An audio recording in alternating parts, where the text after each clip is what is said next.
Hi, I'm Patty. And I'm Gina. And we wrote the book on imperfection. Literally. And this is our podcast, inspired by the book, Shut Up About Your Perfect Kid. The Imperfection Connection. It's our way of inviting people to let go of who they think they should be. And love themselves for who they are and were always meant to be. Sing it, sister. Greetings, Gina. Greetings, Patty.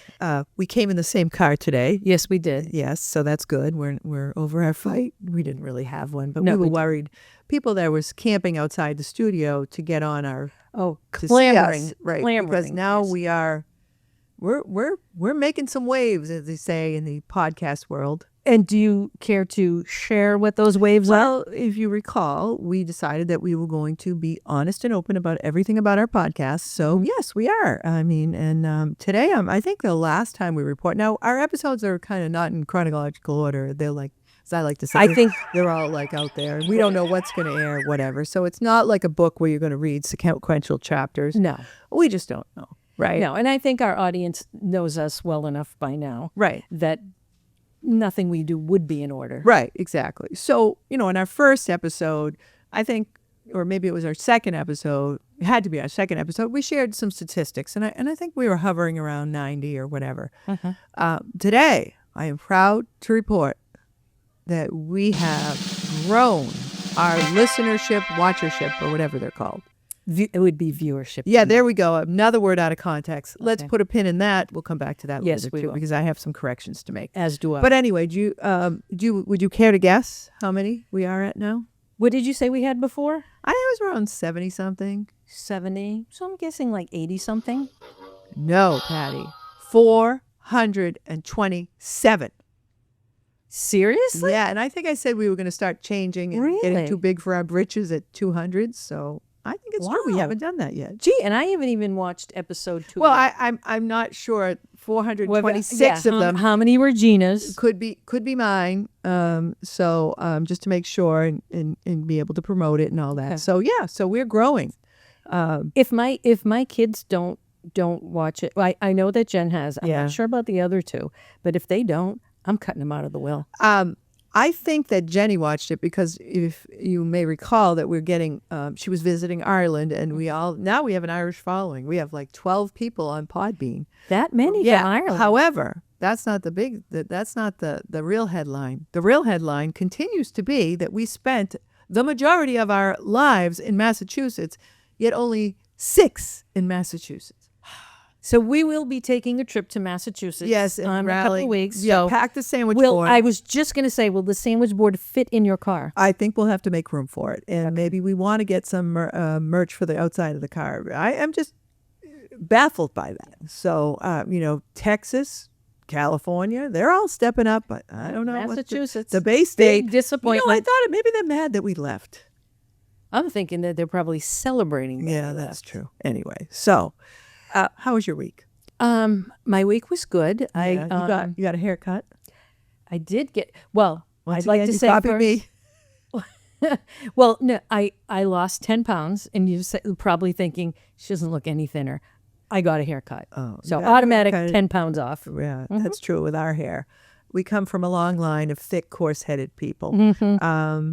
So anything exciting happened to you this week? Yesterday? Actually, so as we mentioned before, we live in a 55 and up community. Right. We And- just made the cutoff. Yes. Who are we kidding?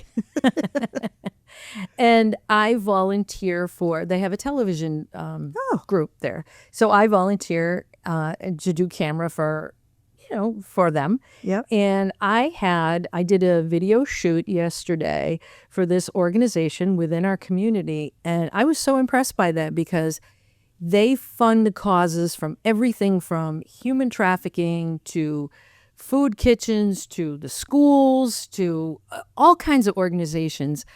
Really, really nice group of That's women great. and so accomplished. And I'm thinking, one day I would love to volunteer for them. That's great. So I have to ask you, because I know our viewing audience and listening audience are wondering, do you like being behind the camera or in front of the camera? I much prefer behind the camera. Yeah, we're still adapting to this whole being on camera thing. It's hard. It is very hard to to look at yourself, accept and yourself, not and criticize. say, "Why did you run a comb through your hair, Gina?" Right. You know, and I have to say, I have about 17 pounds of makeup on my face, Mm-hmm. and you get here and you just look pale. And then, you know, I keep scratching here, but I realized, and I was going to ask Matt about this, I had a little breeze right here. Like Oh. there's a little breeze on me here. That's So very I think nice. that's why it's causing That's very the nice. scratch. And you know I've had all kinds of issues over here. Yes, If you yes. tuned into episode 2, you know my battle with trigeminal neuralgia, Patty. So do you want to give an update? I'm on doing well. I am still in a fog some days, but the pain has been minimal. Although I was at a golf tournament and stayed over at a 3-day golf tournament, and I did something I shouldn't have done, Patty. I ate nuts. Blow dryer? No, Oh. it wasn't wind. Wind? No, it wasn't wind or blow dryer. It was I ate nuts, and I wasn't supposed to eat nuts. However, the meds take me out of pain, but I had nuts, and then I got that sharp pain, and I thought, oh, it's back. It's still there, and that kind of bummed me out again. Yeah. You know. So anyway, but that wasn't all that was exciting. I had another in a health related issue, which I seem to own the health category lately. I think so. I do. Not me, though. Someone in my family had to go to the emergency room. Said person we'll call him Ike. Ike is okay. He was having some stomach issues, and we're going to make some dietary changes. Okay. But I did make some observations about the emergency room. Now, we were really lucky because you remember the lines at Disney World when you were lining up for Splash Mountain or whatever, the haunted mansion. You know how they go out, you know, and then they have this thing called the Fast Pass. Mm-hmm. Well, I was expecting it to be like the normal Disney lines, but we went in and it was like we had a Fast Pass. We got in right away. I don't know. Excuse me. Not to interject. There is a fast pass for the emergency room. It's called riding in an ambulance. Yes, right. Just throwing. No, we weren't going to do that. So we went in and we breezed in, and he went right to to be check-in. And what I realized was hospitals like to be or any doctor you go to likes to talk about HIPAA, right? Oh, HIPAA. I biggest don't know what it stands scam. for. Right. So HIPAA is, you're not supposed to share confidential health information, whatever. And I'm noticing as he's telling that, telling the person who checked him in that, his problems were for others to hear. Now, there weren't many others in the emergency room at that time. But however, the next 5 people that came in after him, I knew every condition they had. And I just think there's something wrong with it. It reminded me of, do you remember when we went through, Mom used to take us to church, what is it, penance? Confession, yes, as it's known on the street. Catholic guilt. So remember they used to have the little box where they slide the door Very open. scary. Very scary when you're a kid. And so I think I was probably like maybe 3 confessions into it, in my confessional career. Now I have this podcast. Anyway, so I gave my sins, in quite a lot of detail. I think that's when I should have known I was going to be a writer. And I go back to the pew to sit next to our brother Bob, and Bob starts reciting all of my sins. You had that much time? He's like, oh, and I shut the garage door of my brother's foot, and I yelled at my sister, and blah, blah, blah, and I made fun of blah, blah, blah. And apparently, I said, horrified, I looked at him and I said, you could hear me? He said, the whole church could hear you. But ironically, I'm the eldest of the family. Like to think I'm the wisest, but Yeah. probably not.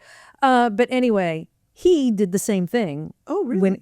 Yes. Where were you at that story when I needed it? I don't know. I probably wasn't listening. Then the church kind of loosened. They got rid of the box. I don't know. Maybe they didn't want Now to there's put people, open confessions. They didn't want to put people in a box. And so I remember right after Mom died, I went to the priest at their church, our childhood church, and very nice priest. However, I had a dog.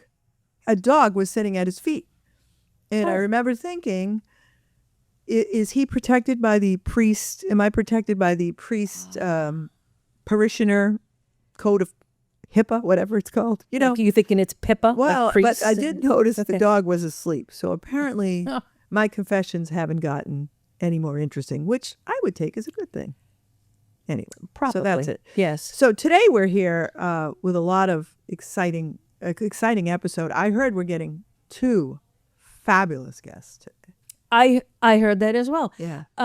But before we get into that, Yes. there's a few things that we need to clear up Okay. because right. in the spirit of honesty And confession.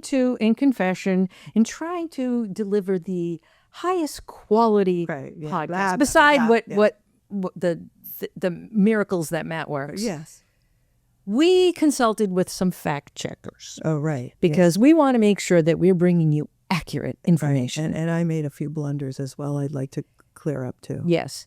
So I had mentioned that I had done a speech in college, a persuasive speech on Rosie Ruiz. I do remember that marathon speech. Yes, it was. In more ways than one. Exactly. So it was the New York Marathon. I mean, excuse me, the Boston Marathon. Boston Marathon. And I was thinking about that. Our friend Judy, shout out Judy, who used to drive like the, what do they call them? The trolleys, the teeth. Our guest booker, Gina, who also worked for the Transit Authority. You wonder, Jeannie had did said one of them- it was Boston. No, Jeannie. Did one of them, were they driving? Any of them Have driving Rosie on there? Anyway, I don't know. And so, And you had wanted to Rosie. you wanted to bring Rosie on, and sadly that can't happen Right, because Rosie is no longer with so us. sorry to Rosie's family. We Yes. did not know that. So that was one blunder. Another blunder. I had another. Remember, in the first episode, I said Katie was one of the impetize. Yes. And the impetus. We already cleared that up. I'm clear on that. However, when you were going through that long story, I confused two words. Now, I caught myself. I didn't need a fact checker, but afterwards, what I meant was we could have circumnavigated. You went all around trying to get that. And I used the word circumvent. So now my writing career is pretty much dried up. So we've got to make this podcast really take off because that's probably going to sink me as a writer. Anyway, so Okay. so with that, today. Oh, go ahead. No, Go ahead. no, you go. okay. You're older. I was just going to say we've had a big week this week. There was a milestone that we. Oh yes, yes. It's like we scaled Mount Everest. Yes, yesterday we did something that we've been wanting to do. Is we went to the military base, Paris Island, and here in South Carolina, and we got our what they call DBID cards, which are sort of like allow you on the military pass. right on the military base because we want to play at the golf course, which is very nice. And so we had a little problem getting through security, but I think Which is probably a good thing. right, and I think we sweet talked the guard because we did tell him that we were very honest. And then he asked us to get out of the car. And I said, "Are we in a shakedown?" And I said to Patty, "Can we get?" He was checking for weapons, and I said, he came into the car, and I said to Patty, "I wish we had a camera. Like, where is Matt right that now?" would be frowned upon. Yeah, but that would not go well. But anyway, I think when we told him we had no overdue library books, that got us in. I'm sure it did, and because I felt like. Sometimes when you go to these government agencies, if you're applying for this, that, or the other thing, or back in the days, like I have PTSD from like the registry. Right. So you need this document, you need Right, that right, document, right. And then it's like the soup Nazi episode of Seinfeld. Like, right. You go You're here right, there. right. So I was sweating it out yesterday, thinking because remember I said to you, "Oh no, I didn't bring my Social Security card," and you do you sweat it out. And we got in, and not only did the wonderful women who were waiting on us to give the IDs, they were so helpful and took us in the way we were. But one of them actually told me as she was taking my photo to fix my hair. Mom would have loved her. And I begged the question, can we bring her to the podcast? Because I think I could really use that because my hair is always sticking up. You can't see all the angles of your head, especially when you have a big head like I do. You can't possibly see all the angles. And then you turn your head to look at that. You turn the head of the hair, and then you see your hair. I know. No, but these two women were so nice, and they have been inundated with applications to process. And so they were so kind to us. We said, who can we call? Because we want to make sure your supervisors know how gracious you were, how professional you were. And so they gave us a number to call. And so we, attempted to call, and the government did not pick up the phone ever. Right. Well, Because they they are weren't shut used to down. airing- Are we yeah. still in a shutdown? No, I think that ended. I hope we never have a shutdown on the podcast. No. But anyway, so you're probably wondering. Well, we will have a shutdown if we run out of money. So they're probably wondering, what is today's episode all about? Well, today is Friday, May 8th. And our episodes are going to, we're not quite sure when this is going to air, but there's a very big event that's happening in just 2 days. And that is called, Patty? That would be, what is Mother's Day? Mother's Day. And so we thought, we're mothers. Mhm. We had a mother. Mhm. I believe we still have her, Yes. just in a different form. Mhm. So we thought we would commemorate Mother's Day with an episode about mothers. And so we're bringing in 2 incredible guests that have come, and they're going to talk about their mother who has passed on, and just share stories and reflections about that, and then their own lessons about being a mother. So we're going to go to a commercial break, Yes. and then we're going to come back with a mother of an episode. I love it. Okay, good. Looking to make a splash with your next vacation? To gather, laugh, and learn with special friends? Who'll last a lifetime? Get on board with Buddy Cruise, an annual conference at sea that brings together special needs families around the globe to learn, network, and participate in activities for all. Space is still available for Buddy Cruise 2026, sailing aboard Royal Caribbean's Symphony of the Seas from September 20th to the 26th. To learn more, visit 1-877-BDY-CRUZ or visit buddycruise.org. That number again is 1-877-BDY-CRUZ or visit buddycruise.org. Hey, Pat, you know how I like to snack? Oh, I do. I got that gene too. And you know how much I love popcorn. Why, I love popcorn too. But here's the thing. Some popcorn is loaded with saturated fat and sodium. And as Mom used to say, all that sodium won't do you any favors. In some of the, quote, healthy popcorn I've tried, it tastes like cardboard. Not that I've eaten cardboard or anything, although I heard it's low in calories. Well, Patty, I have to tell you, I found one that's, as we like to say in Boston, wicked good. Really? Do tell. It's called, wait for it, Patty, Wicked Pop, and it's made with just 3 simple ingredients. 3, you say? 3, whole grain corn, extra virgin olive oil, and Cape Cod sea salt flakes. That's it. Okay, now you've got my attention. Where do I get it? Easy. Just go to wickedpop.com or find it at select Boston area stores.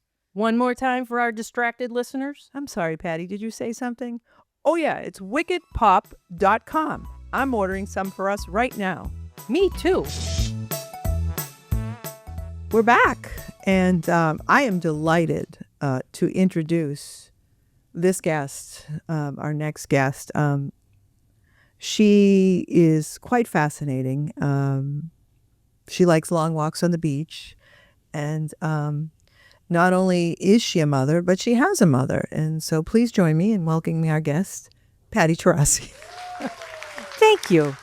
And joining us all the way from that chair is Gina Gallagher. That's Gina, right. welcome to the show. You're welcome. We were going to get guests, and we had a specific guest in mind. We couldn't bring Mom because she wasn't has available. obligations in heaven. wasn't available. So that we decided we were going to have our children come on via Zoom, you know, and it was a great idea. Yes, that was your idea, and it was an excellent idea. Yeah, and One problem, though. What? Well, 2 problems. 5 problems. Well, 5 problems. count all they the were kids. they were trying to coordinate schedules, Right. and of course, with working, you know, I can't do it this night. I can't do it that night, and then they're all overthinking it. They're all overthinking. They all have high pressure jobs. One works like in acute care. Another one, you know, has a high pressure job, and yet they are stressing out about this. They are. So we decided that we're going to. They may pop in at some point, not in a Zoom. Well, we scaled it back because as we said, we were going to do the Zoom, and they were like, "Well, we don't know what to talk about," and so Hello, us. yeah, exactly. Our favorite Like, subjects. just like, you know, did you learn Right. anything from us? Right. Like, talk about that. Right. And they didn't, you know, they had a hard time with that. And I said, okay, we'll facilitate it. Right. And then we couldn't coordinate with all of their schedules. And so then I said, could you just like record a 30-second Yeah. video? And they're like, this is the age of technology. If it was asking you and I to do it, it'd be different. But this is kids who You grew up might think we asked them to create a full motion picture. Maybe we're getting that. So maybe we should stop okay. making assumptions like we talked, okay, right? Okay. okay. So, but we really wanted to do something on Mother's Day. It is for us, you know, the skeptics in the world may say Mother's Day is just a way for like greeting card companies, but you know, it'll always be a special day. It always was. It is one of my favorite days. It always has been since I was a kid. And I always felt now, since Mom has been gone since August of 2011, right? And since Mom has been gone, it has a different feeling now, sometimes a very sad one. Yeah, I think I heard it at a TV show once, and I believe this to be true.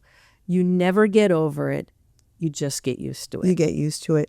But you see, for me, I will go on social media and I will see people posting pictures with their moms, and that would trigger like sadness and that's grief, right? It could be anything. Sometimes it's a scent that makes you think of your mom. Sometimes it's, garlic, because Mom loved to cook. Right. She was a great cook. Well, and I remember Not that she was a vampire. when Mom lost her mother, that. I remember her saying she was so sad when she would go into the store and you see all these Mother's Day cards and you're not buying one anymore. And even that, like when Mom was alive, I would love to go to the store and buy I would spend hours in the store finding the perfect card that would summarize like what she meant to us. And then, of course, she would love it. And then Dad would say, you spent $5 for a card? You're a writer. You can make it. You know how to color. Yeah. And in things that they don't prepare you for in life. And even Mom didn't say this, but so our mom passed away the beginning of August, and my birthday happens to be at the end of September. And I remember that day I had gone to the beach, I'd taken my little dog, and I was so sad that day. Yeah. Because it didn't make sense to me. It was my birthday, and the person who gave birth to me was no longer in my life. That's and funny. That hit me like a ton of bricks. That's, I would say, the only day was harder for me than Mother's Day was my birthday, because Mom would be the first person to call you in the morning and she would sing to you. Right. But, this now, Mother's Day would always, even though when I became a mother, Mother's Day always seemed to be Mom's day. It was the day to honor her. And I think we were both a little lost when Mother's Day came. And Mike gets frustrated with me. He used to get frustrated with me because he said, what do you want to do for Mother's Day? And I'd be like, well, I don't know. And I know you and I try to, we would do things to honor Mom and, go to a shrine and light a candle for her, go to her grave, do something that she would love us to do. And I think as time goes, things have faded a little bit, the pain of that, but, we still miss her. But I've been working on an incredible project, which I just so happen to have behind me. Oh, I thought that was a back support. No. Sorry. So are you going to ask me what this is? Well, I suppose now that I have to. It's out. So when it's not a book on trigeminal neuralgia. No, I could work with that. It's hard to find the positive in that yet. Okay. But when Mom died, and our mom died rather suddenly, she had gone in for surgery for heart valves. Our mom had a very healthy life, and obviously I had to take after her. And she went in for surgery, heart surgery. The surgery went beautifully. We went up to see her in the ICU. When we got there, the surgeon told us, or a doctor came out and told us that our mother had complications and was bleeding, and they wanted to bring in a priest. And we were just in absolute shock, and our father was alive at the time, and our brother, and all of us were just gathered. Well, our brother's still alive. Yeah, my brother's still alive. We're going to get him on the podcast too. Bob, if you're watching, we're coming for you. But anyway, it was just shocking because we always had, so there are things that your mother always told you growing up, motherisms. And this is a book that I'm working on that I wrote about motherhood and Mom. And it's based on motherisms. But one motherism Mom always said you wait till I'm gone, you're going to miss me. And we were like, that was always a threat. We're like, yeah, whatever. Yeah. But then it happens, and, she was You're right not on. prepared. You're not prepared. And, Mom was always telling us what to do and how to, you're a very involved mother. And so you kind of wonder sort of who you are once she's gone, once the leader of the family. And she also had another motherism that didn't prepare us, and that was, my parents were married 53 years, and they were very much in love, soulmates. And my mother always said, how, I think it was Doug Flutie lost his parents one right after the other, like immediately. Yes. And she said, that's how your father and I are going to go. We're going to go like that together. We don't want to live without each other. So, so she was, when that happened, that was in the back of my mind, like, oh my God, we don't have a mother. And now we were so close to Dad, we're going to lose Dad. But she was wrong about that, because Dad ended up living another 10 years. And we had beautiful time with him. Right. And he really evolved. And, we'll talk about him on Father's Day. And I think that, reflecting back now, I think that was part of God's plan. Because I think I certainly was closer to Mom. Not that I loved her any more than Dad, but I knew her better and I was close to her. But we had, 10 or 11 years after Mom, and I really got to know Dad, the person. Yeah. And I will forever be grateful for that. And that's a great segue. So speaking of Dad, when Mom died, I have never seen him like this before. And he is the most calm, steady, easygoing, strong, quiet man. Obviously, I'm nothing like him. Anyway, and when Mom died, he was absolutely broken and shattered, and was very vulnerable about his sadness. And he lost his will to live. And I think I shared this, I can't stand when people I love are in pain, and I try to take it on. And so I saw his pain, and I made him a promise. And what would that promise be, Gina? That promise was, Dad, Mom won't die in vain. Someday I'll write a book about her. And he looked at me and he said, I would love that. And so I set out to write that book right away. And it was coming out really well, but it was, part one was the death part. And I tried for years, and I just couldn't go further with it. It wasn't so much about going through the pain of her death. It was, I didn't know what the story was behind the book. I didn't know what's the message, and one of my dear friends from college, Annie, had sent me this beautiful book when Mom died, and it was Motherless Daughters, and it was a book about, and I read the book, and it was, and Annie wrote in the card, I don't even know what to do. I don't know if this is going to help you or not. Well, Annie, I want to tell you that it really helped me, probably not in the way you thought. Is that I read that book, and it was all different stories of women that have lost their moms. And I left it, and I wanted the sadness because I wanted to feel, because you're kind of in shock and you wanted to feel, and I cried. Sure. But I also saw it as an opportunity. Well, gee, maybe I can write a book like we did with this book. Did we mention we have a book? Available at Amazon.com, BarnesandNoble.com. But to take something that's really painful in people's lives and then offer them support through humor and just let them know they're not alone.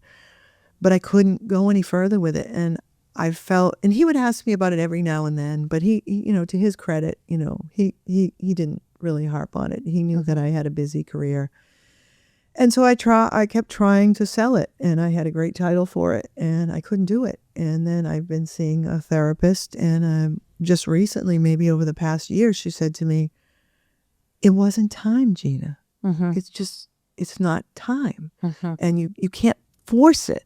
And it was Patty, like, as soon as she said that, I went to writing and I picked it up again.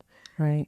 And I worked on it, and I became like a drug to me. And what happened was, and the reason I say this was such a segue, because you mentioned you got to know Dad, the person.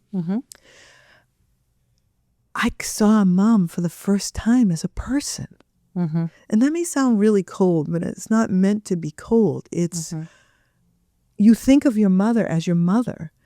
And especially our mother was born of a generation where women many women, most women didn't have the opportunities that we have today, right? I mean, we can go to college, we could, live away from the home. But back then in Mom's generation, it was you get married, you have children, you keep a home. And so I never realized, did my mother have other dreams? Did our mother have, was she happy with that? And then I think she parented me from that perspective of, this is how I grew up. Now you have to be good at all these things. You have to be good at keeping a house. You have to be good at appearance. Mom was always put together, and I never was. And so I often felt like a failure. And so this book is that exercise of not only seeing Mom as a person, because I think when someone dies, and you can give me your perspective, we tend to canonize them right away. Like my mother was so perfect, and she never made mistakes, and Mom made a lot of mistakes. As we all do, because all of us are imperfect. Right. But I so wish that I could have a conversation with her now. You can. About, well, yeah. I could, but she won't answer me back. She will. But just to say, like, the things that I've learned along the way. Yeah. And I found that certainly when you're a little kid, you think your parents are infallible and what they say goes. And then as you get older, you realize, or you rebel. And there were, as an adult now, realizing that there were things that Mom was spot on about, and other things, no, you didn't have that just right. Right. Well, and she didn't know to parent. There's no manual on parenting. And, you do what you think worked. Like, obviously, she turned out well, so she tried to do what her parents did. Right. I turned out well. I tried to do the same thing. But in that process, I made a lot of errors. And, as did she, errors that shaped my children's self-esteem. And this is what this book is about. It is a journey through motherhood, but realizing that the generational differences between our mothers, and that we all want our children to be happy, and we want what's best for them, but we have misconceptions about what is best for them. No, and like I said, what I've said to my own children is, when you have children, you try to emulate the things that your parents did well. You try to emulate that.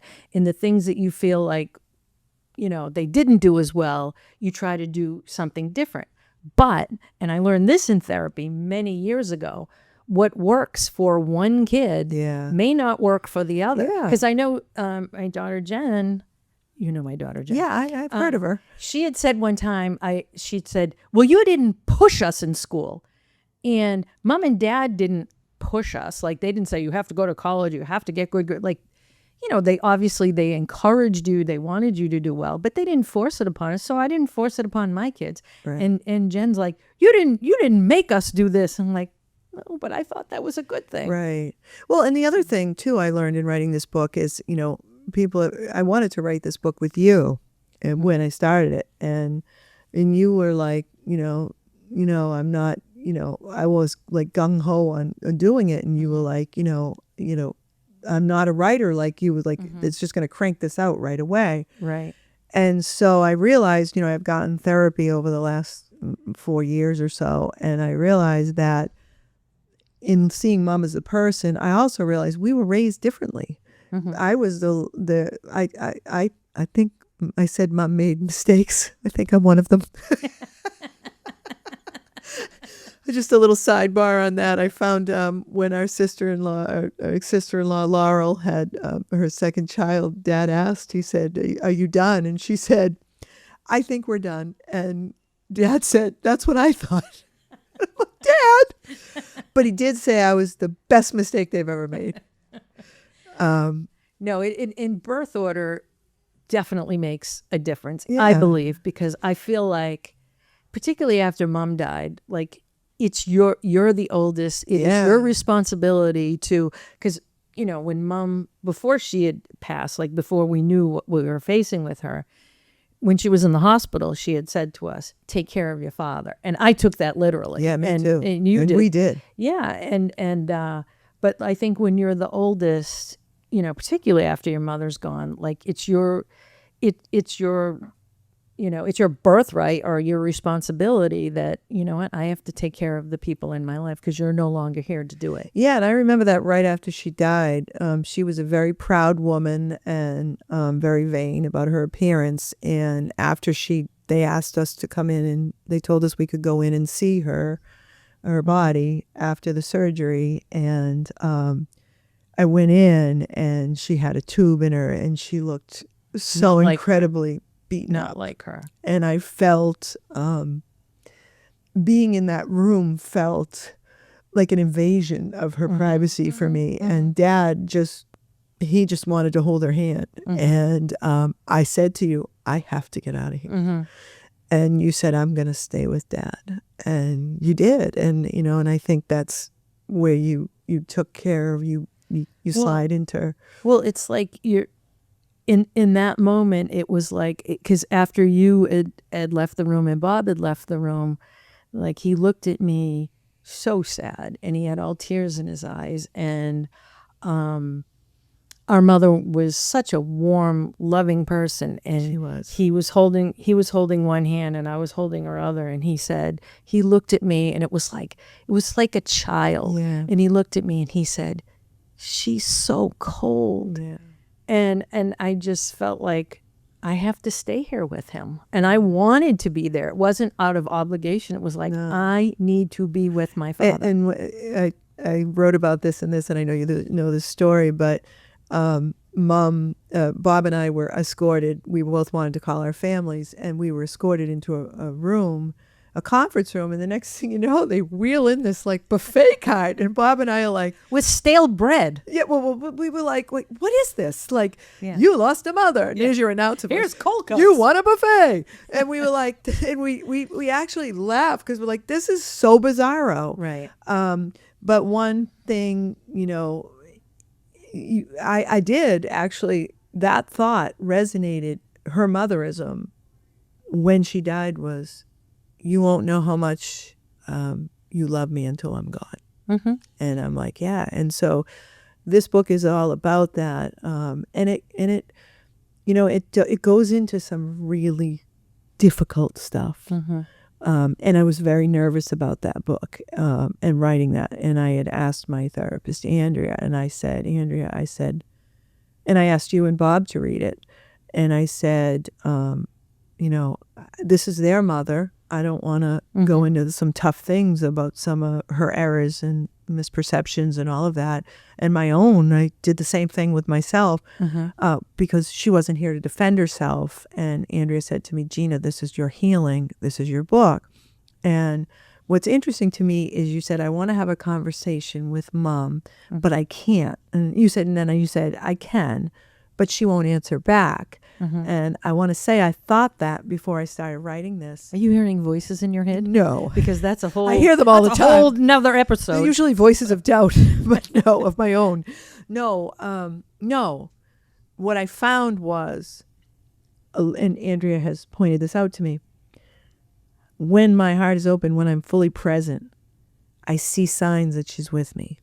So, for example, when I was going through breast cancer, I was lying in the biopsy, and I was so scared. And I said, Mom, I need you. I need to know you're with me because I don't know what to do. Right. I don't know what this is going to mean, what they're going to find. Right. And so the next day I was on a nature walk, and I started, our community has this beautiful nature walk, very peaceful. And I started to call on Mom again. And I look up, and right there is a mother deer and her 3 babies staring at me, just stopped and stared at me. And our deer, like here, they don't usually stick around. They're always running around. Right. It's a lot to do in a 55-plus community. I'm sure they have grass to eat and people plants. And it was that. And then when I wrote the book, and I share this, it's the beginning of the book, but she comes to me in a dream, and I don't really dream about her. And I really haven't very often. And she comes to me in a dream and says something to me that just blows me away. And Gina, fix your hair? no, she didn't even say okay. She didn't say Sit up straight. one of the things I do think that when I see myself on video is one of the things that she used to say that we used to laugh about all the time. But let me finish this though. I'm going to finish the thought. Was that she was giving me permission to go on with this book. Okay. And, I didn't want to do anything to besmirch her beautiful, beautiful memory of her life and her love. And Right. she was very beloved by a lot of people because she had a beautiful heart. Right. And we both did get that from her, as did Bob. Anyway, but one of the things Mom used to do, Mom was very funny. And so in this book, we talk about, Mom used to tell us dangers everywhere. Oh, yeah. Read stories everywhere. She'd read a story. And you said one time she should subscribe to Tragedy Magazine. Because she had a story for everything. I mean, one day she says to Patty and I, you don't take your kids to those home improvement stores. We're like, of course we do. What parent does it? Do you know I just read more kids get crushed by falling bathtubs? And then there was one where she told us, Mike still laughs about it, like, don't take your kid to those hotel pools. They get sucked in by the drains.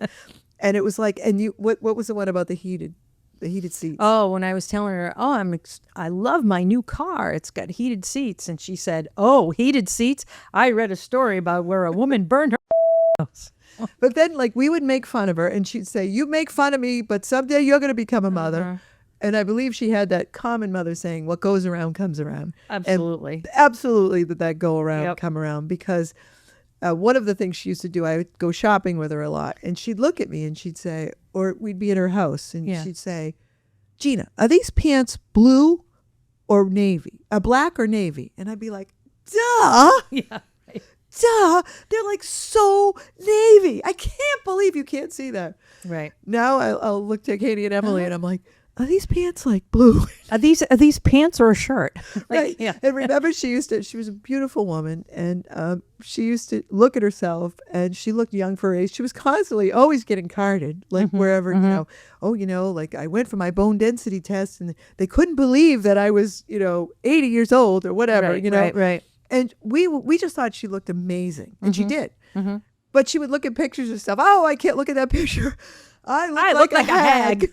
And then now the two of us watching this. We look like a hag. In fact, that was in one of your goals in a previous podcast. Don't look like a hag or something. Right. No, and she so I'm the oldest, and we have a brother in the middle, and Gina's the youngest. And when I had said, so I have two girls and a boy, and when I wanted to have numero 3, she was like, you know what, you're getting too old.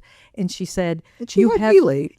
She says, you have 2 beautiful daughters. Like, why do you want to take this chance? And it was an internal thing with me that I felt like my family was not complete. Yeah. And she says, it isn't like just to have a boy. She said, you could have another girl. And I would welcome that girl. If that's what God wanted me to have, I would welcome that. I just felt like my family was not complete. Right. And if I was even a few years younger, there would have been a 4th. However, so I had a boy.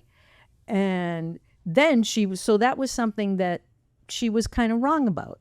Right. And I was only 38 when I had him. And again, she's using her frame of reference because she had me at 35, which is not old today. No. But for that generation, it was old. And she got married late, like 29. And so, which is not late at all, but for that generation. So again, she's parenting us by her generational patterns. And, I realize there's such synergy between these 2 books because, I only knew sports and academics. Those were the things that I got my self-esteem from. And then I have these 2 daughters that are struggling at both.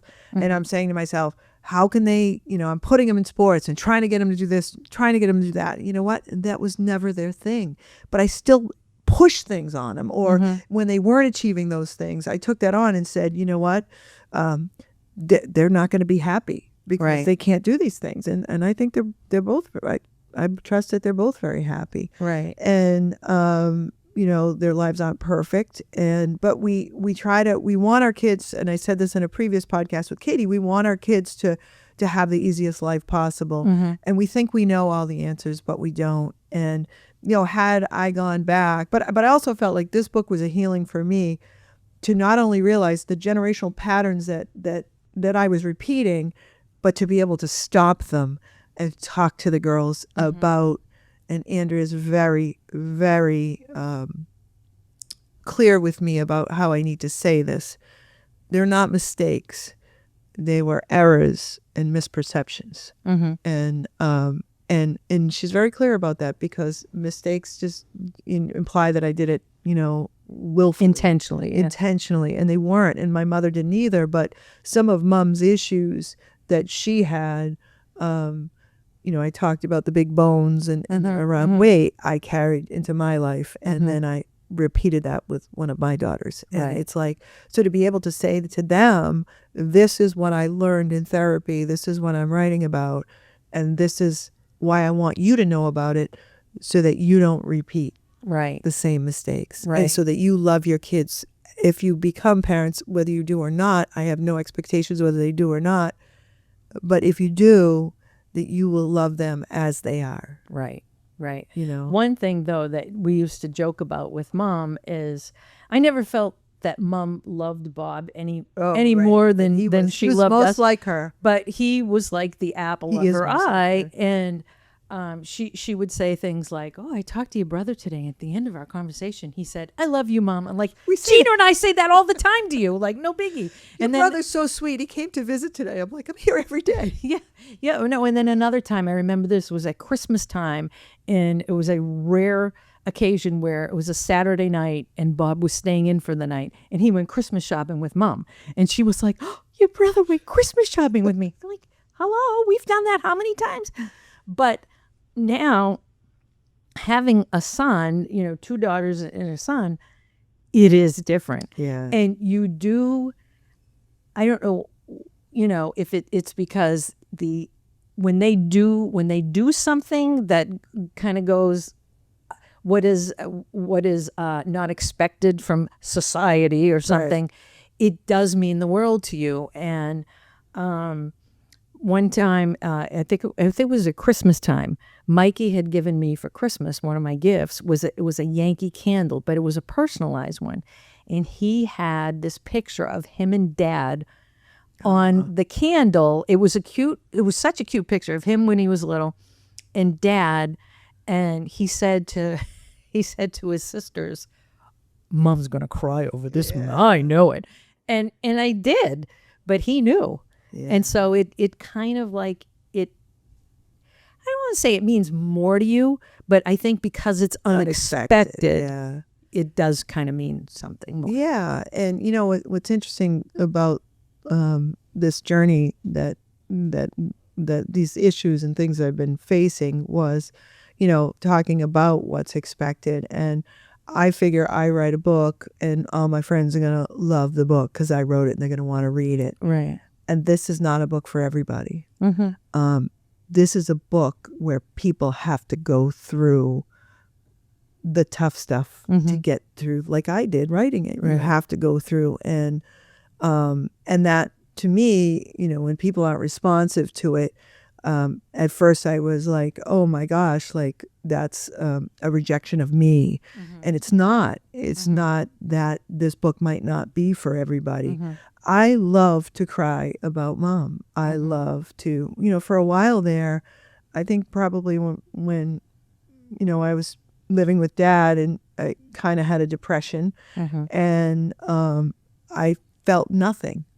And I didn't like that feeling. I want to feel Mom with me. And this weekend I mentioned, I don't think I mentioned, but I was at a golf tournament, and at the table, it was at this beautiful island down in South Carolina, and one of the women was there, and her mother lived in this community in South Carolina, and the woman looked sad, and I said, "Are you okay?" And she said it was a member guest, and the women there, one of them invited her to come to the member guest because she used to come as her mother's guest. And she said to me, I was so scared to come here. And she said, it's really hard. Her mom died 6 months before, and it's really, really hard to be here. But I'm so glad I came. And she started to cry, and then she stopped herself. And she said, and the woman she was with was like, no, come on, now, don't you cry, don't you cry. And I was like, no, cry. And what Andrea always tells me is, that's your heart singing. Like, that's your heart loving, expressing. But we're all told, like, we can't cry. We can't, we can't show emotions but it's not because the person that's crying is the one who feels guilty. Right. But it's the person who's telling you not to cry that's got the issue, not you. Right. And so, like, with this book, it is, even though I've written it and I've been over page by page in the death part, I cry every time I read. Yeah, I'm sure. Put you right back in that room. Absolutely. And then I have these moments where I reflect with her, where right before she died, before the surgery, days and weeks before, and these conversations I had with her were so different. And it was, that's when I got to see the real her, who wasn't worried about, keeping up a house, or like wasn't worried about superficial things, was just in her heart and in love. And I know that feeling now with my daughters, because I've been able to get through that. Now I accept my daughters fully for who they are. Right. Right. Well, and sometimes it's things like, you mentioned it takes you back in time. Like when, I think it was, I don't know, maybe a week after Mom was gone, and we went through her clothes, and we kind of figured out what we were going to donate, what we wanted to keep. Yeah. We gave the kids something. And I had taken a Nike little jacket, black jacket. Yeah. And I was playing pickleball one day here, and a friend said, hey, could you do me a favor? Can you give me a ride home? I said, sure. So it was windy that day, and Good thing I wasn't out. yeah. Oh, that was pre-trigeminal neuralgia. I have to keep saying it so I don't forget it again. But anyway, I was, so it was windy, and I had my pickleball bag, which was, had stuff in it, so it was kind of weighted. So instead of putting the jacket inside the bag, genius over here puts the jacket down on the back of the golf cart with the bag on top of it, thinking the weight of the bag would keep the jacket in place. And as I'm driving home, the bag shifted unbeknownst to me. Yeah. And I get home, no jacket. I was sick to my stomach. I start crying again, and like, that was Mom's jacket. And it wasn't like it had any monetary value. And I was just sick over it. So I get in the golf cart, and I retrace all my steps. I get in the car, and then I put something on Facebook, and this wonderful gentleman that we know, after he does a class after boot camp, he had said, try the lost and found at such and such. So I did. And the next thing you know, on Facebook, this man had taken a picture, and he said, is this your jacket? And I explained that it was worth nothing, but it meant the world to me because it was my mother's. And this man took a picture. He says, is this your jacket? And I said, yes. And he told me where he found it. And then this was like 9:30 at night. And of course, the community we live in, people go to bed at 8 o'clock. So it was about 9:30 at night. And I said to the man, where do you live? And he turns out he lived like a street over from me. So I said, all right, I'll get it from you tomorrow. He said, what's your address? I'm dropping it off tonight. Oh. And not only did he drop it off, but when I came to the door, he had put it in a shopping bag, and he had it folded. That was just so sweet. And I posted that on Facebook because, again, we live in a world with so much hatred, anger, and division. And I posted that heartwarming story, how this one man was so kind, went out of his way. I have friends now, even living in a community, friends that are older than me, and their moms have like really lived long, and they're still alive. And I love when they tell me they're going to visit them, and I'm always curious to ask about their moms. And I always say to them, how lucky you are to still have your mom. But I also know that as our parents, because I know this from Dad, as our parents get older, we worry about them more. And, and especially like with Dad, we saw some cognitive decline in his later years. And so that also is it's a great responsibility and a great stress for them as well. And even as they're dealing with their own issues and getting older themselves. So a part of me, like, I miss those physical presence of mom, but I'm also like, mom wanted to go. She wanted to go. She didn't want to live in a hospital. She didn't want to go to a nursing home. And so mom went, and she didn't want to live without dad. And so as I talk about this, she couldn't have scripted it better. It was very difficult for us. So, I think we share these stories because we know we want to take areas in people's lives where they feel like they're not, measuring up, or they feel like something is causing them pain. And we want to know, for those who have a mom that has passed, our hearts are with you. We know what that feels like. And we also know that for those who are living with moms that are older and, maybe seeing some decline, we also want to think of you and encourage you to give your mom one big hug and enjoy that, those any time you have with her. Right. And, I think that if I had to go back and I would be more present with mom. And instead of thinking when she goes on and on about the grocery store and her, lettuce is on sale and the phone calls, I'd give anything for those phone calls. But Right. so we just wanted to share that on our Mother's Day stories. I'm sure these guests will be back. Sure. So we're gonna flip it over to so on behalf of both of us, happy Mother's Day, and I think we're gonna hopefully share some recollections from our kids if they do feel encouraged to do that. They make that We'll motion share picture, that. 30-second video. Yeah, but thank you for being with us on what is. But we're gonna come back with a news for this story. segment, and we'll be back with the news story. But thank you so much. Thank you. One of the many reasons I love my mom is because she's the biggest fighter I know. She fights when things get tough and she doesn't give up, she keeps going. Reason number 2 I love my mom, because even when life is tough for her, she's still always giving and looking out for others. And I'm just so proud of her through her breast cancer journey. She didn't stop fighting and she will never stop fighting. I love you, Mom. One lesson, I mean, there are so many, but one that has always stuck to me that my mother taught me at a very young age was, when I was born, they said I was going to be like the shortest human in the world. I think they clocked me at like probably being 4'10", not an inch taller.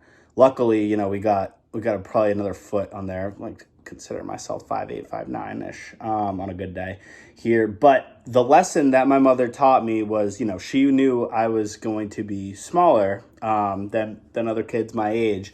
And she had taught me that, hey, no matter what you do, kind of, this is more sports aligned, but, you have to try probably twice as hard as the other kids, just because I was so small. And I took that and I did throughout the course of my sports career, which was cut short, unfortunately, due to an Achilles injury. But no, I mean, that really stuck with me throughout not only sports, but my whole life. And, that with the fact that we were raised at an early age to work at the farm, I think those two things combined, and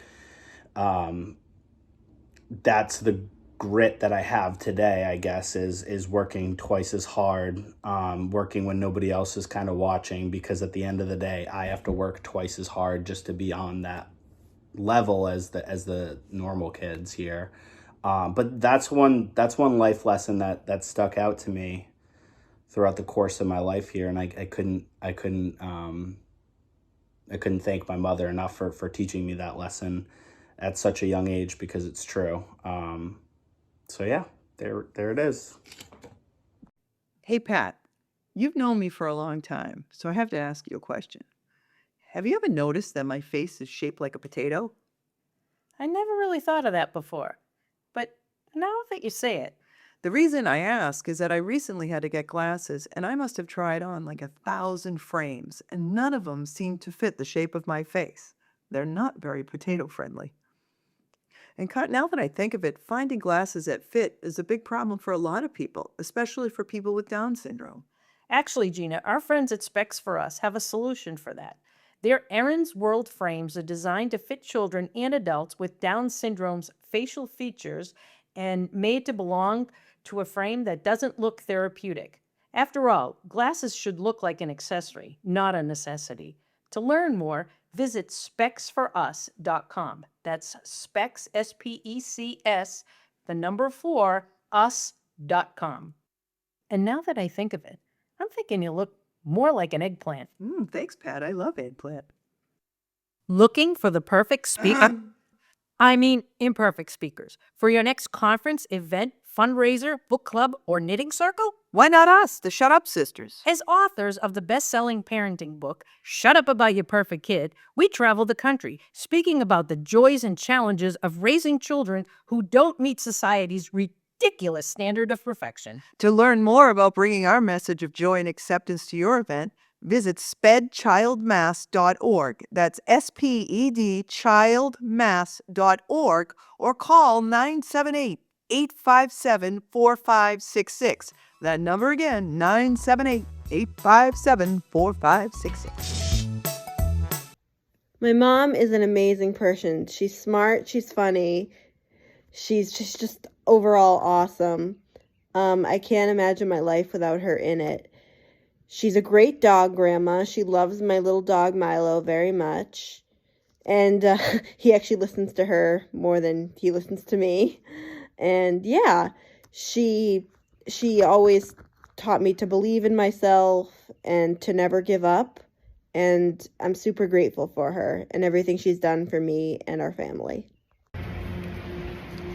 Mothers always teach you that they are very special in that you can call them when you're sad, you can call them when you're happy and get good news, or you can just call them to say hello.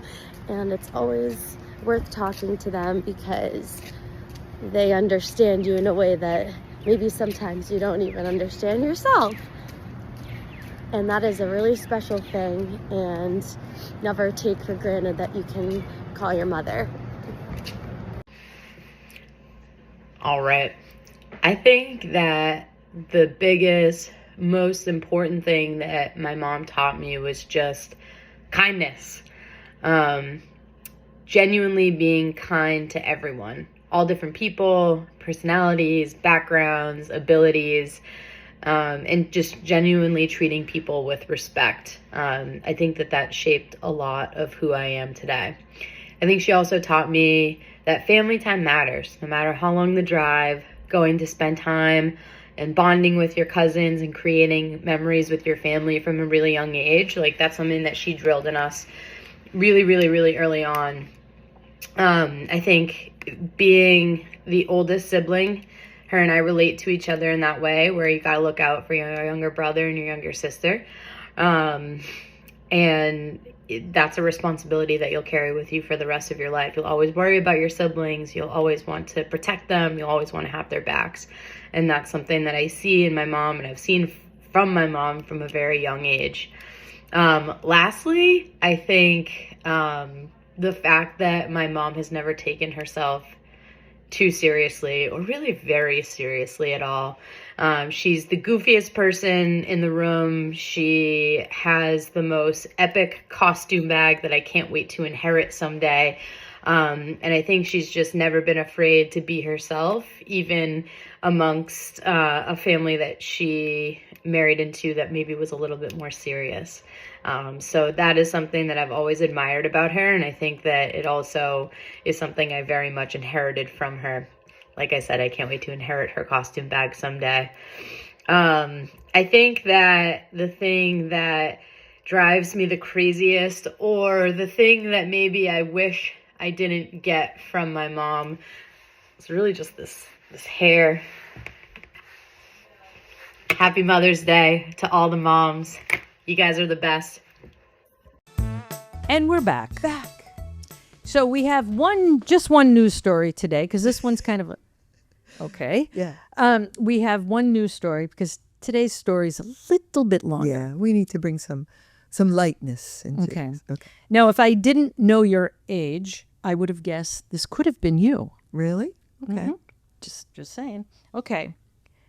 Woman falls into a hole, takes photos while waiting for rescue.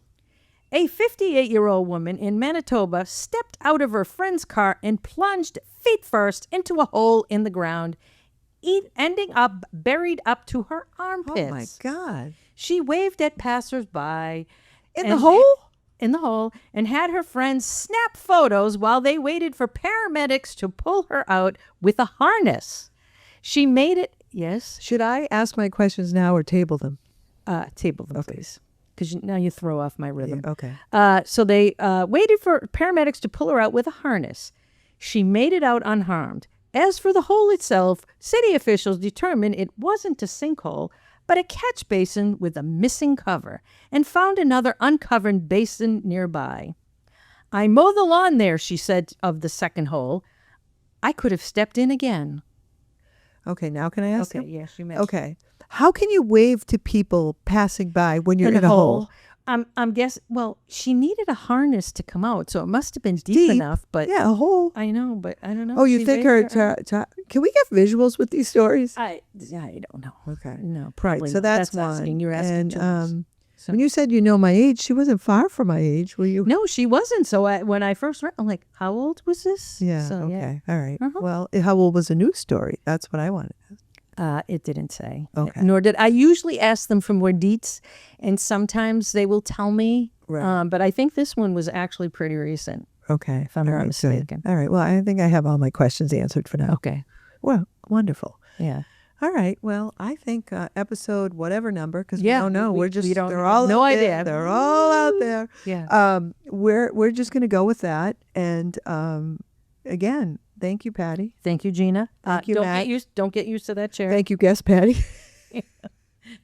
Yes, thank you, Matt. Wait a minute, thank guest Gina. Yes. Oh, right. Thank you, guest Gina. Okay, and we'll see. We got some great upcoming episodes. We should we tease them or no? No, we'll keep them on. No, because we have no idea. Right, we have no idea. All right, so we'll see you next time We on will. the Imperfection Connection podcast. All right. Oh, before we go, Yes. make sure you like us. Oh, right. Like us, give us good ratings. We're getting great feedback. I told you at the bocce court, it was all the buzz with 2 people. Okay. I've just got a text, just someone on episode 2. But please find us on YouTube, Apple, iHeart, Podbean, Spotify. and Spotify. Or wherever you get your podcast. Yeah, and share with your friends. Thank you. Thank you. Have a great day.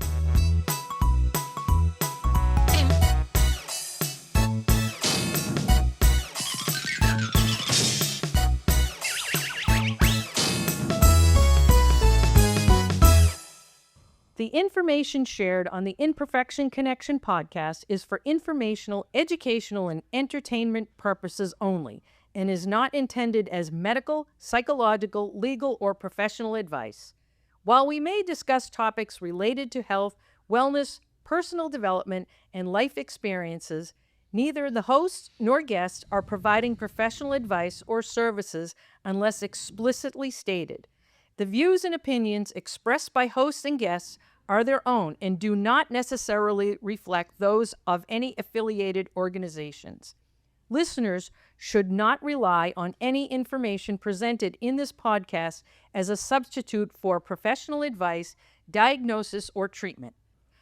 Always seek the guidance of a qualified healthcare provider, licensed professional, or other appropriate expert with any questions you may have regarding a medical condition, mental health concern, or other professional matter. Never disregard professional advice or delay seeking it because of something you have heard on this podcast. By listening to the Imperfection Connection podcast, you acknowledge and agree that the hosts, guests, and producers are not responsible for any outcomes or actions taken based on the information presented. Use of this podcast and its content is at your own risk.